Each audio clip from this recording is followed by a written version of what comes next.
قرآن پاک میں ارشاد ہوتا ہے، ترجمہ کنز الایمان، اور اپنی جان ان سے مانوس رکھو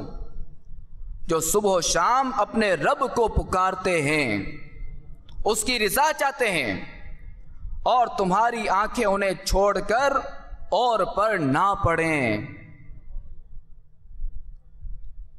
مفسر شہیر حکیم الامت مفتی احمد یار خان علیہ رحمت اللہ الحنان اس آیت کریمہ کے تحت فرماتے ہیں کہ معلوم ہوا اچھوں کے ساتھ رہنا اچھا ہے، اگرچہ وہ فقراء ہوں، یعنی غریب ہوں، فقیر ہوں، اور بروں کے ساتھ رہنا برا ہے، اگرچہ کہ وہ مالدار ہوں۔ اور یہ بھی معلوم ہوا کہ صبح و شام خصوصیت سے رب کا ذکر کرنا بہت افضل ہے۔ منقول ہے کہ جب یہ آیت کریمہ نازل ہوئی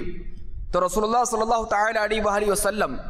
اپنی ازواج میں سے کسی کے گھر تشریف فرما تھے۔ اس آیت کے نازل ہوتے ہی آپ علیہ السلام باہر تشریف لائے تو ایک ایسی قوم کو دیکھا جو اللہ تبارک و تعالی کا ذکر کر رہی تھی۔ وہ لوگ اللہ عز و جل سے خائف، بھوک کی وجہ سے خالی پیٹ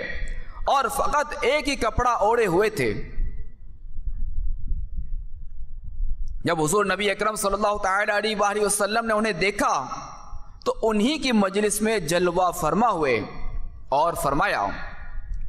تمام تعریف اس اللہ عز و جل کے لیے جس نے میری امت میں ایسے افراد پیدا فرمائے جن کے ساتھ مجھے بیٹھنے کا حکم دیا گیا۔